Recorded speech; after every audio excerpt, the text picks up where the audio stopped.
Hi guys. Wow, the BA tier point change. Did it attract any comments? Well, yes it did. Now, some of these comments I was totally expecting.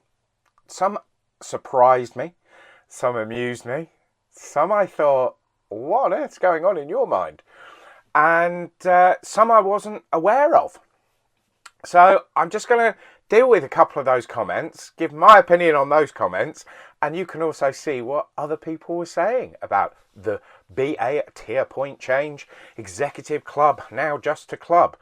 Well, I think the overriding thing is, if you're chasing a gold card, your tier points have gone from 1,500 points to 20,000 points, and that change is basically, instead of being distance and sectors and cabin class, it's now purely on spend. Now, one of the comments was, this doesn't include taxes and airport fees. So basically it's not a £20,000 spend, it's more. And if, like me, you were getting your tier points through European flights, it's an even bigger percentage. So if you were flying BA Club from London to New York, the percentage of the cost is lower on that of fees and taxes. But if you're doing European flights, it's terrible. So that was a big comment that came in, was people weren't taking into the account, it's not a £20,000 spend, it's £20,000 plus spend. Another big comment was the lounges are overcrowded. Now, I've seen that in galleries at Heathrow in business class, which I was using when I dropped down to silver. Now, the biggest comment about that was, why didn't they just cancel the double holiday point? And this is my overriding thing with what's happened with British Airways. British Airways promoted this situation. They actively promoted people to chase tier points by using the holiday offer.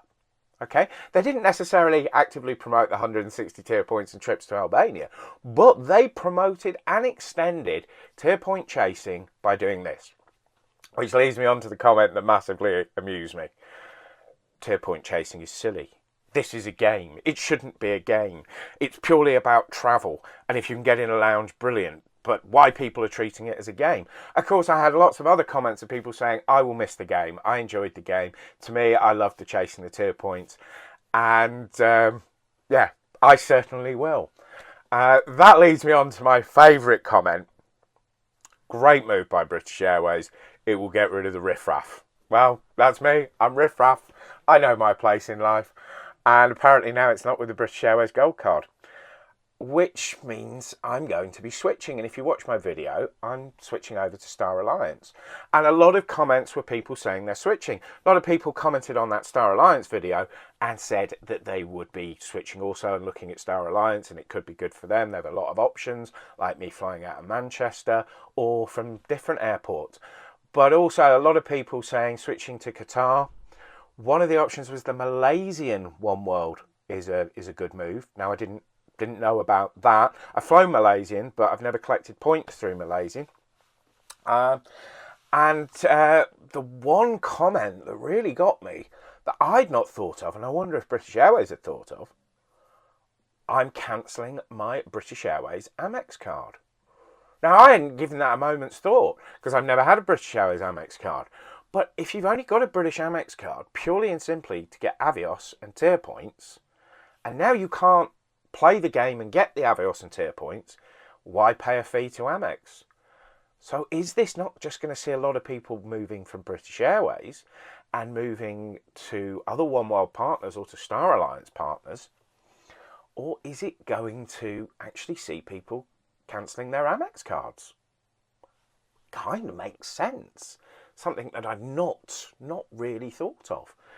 Another comment was loyalty works both ways. And I do think that's a thing. BA had these goalposts that we played by, and we were loyal to British Airways, and we chose not to fly with other airlines when there were better offers, which again relates to the comment, it's a relief to be a free agent. Now we're not tier point chasing with British Airways, therefore we're going to look at a wider range of flights.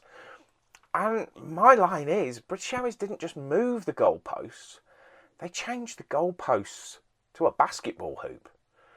You know, the idea of that big goalpost of 1,500 points with loads of options of getting there to now £20,000 plus spend.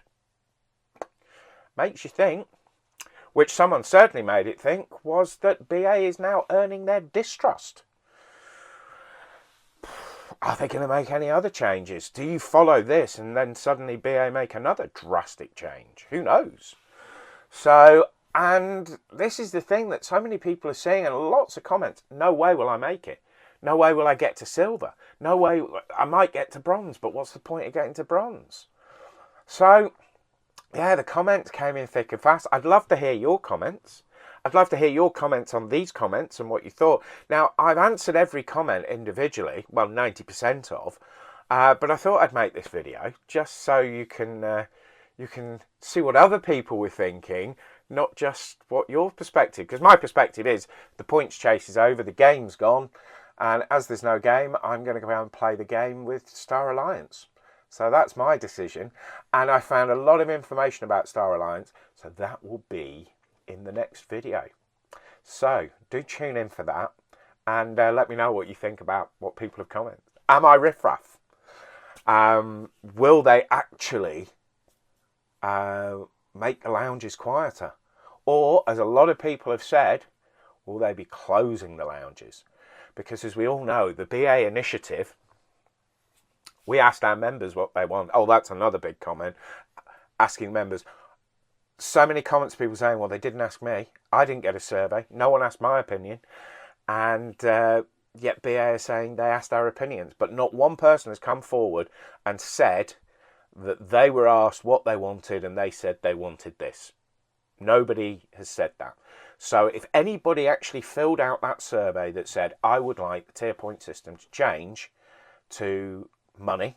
Now, some people have said that they like the fact that it's changed to money, but nobody has actually said they wanted it to change to this. So, but British Airways tell us it's changed to that. So, as I said, are we all riff-raff for chasing?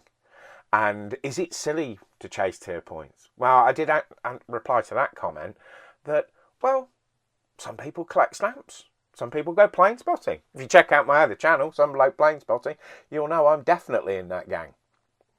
So I just enjoyed chasing points, and now I can't. But anyway, thanks everybody for watching the videos. As I said, there'll be another video coming up soon about the Lufthansa flights. The one with Lufthansa was they do intercontinental sectors, and there's some flights where you can cross intercontinental without going that far. So I'm going to make a video about that, which is similar to the video I made about British Airways about 160 tier point flights. I'm going to make that about Lufthansa intercontinental flights, which also brings in the Eurowings, the low-cost option. Had lots of comments about Eurowings, so that's worth looking at. Anyway, thanks very much for watching. Do all the good stuff, like, subscribe and share, and there will be more videos on this. Take care, guys. Thanks very much for watching. Bye for now.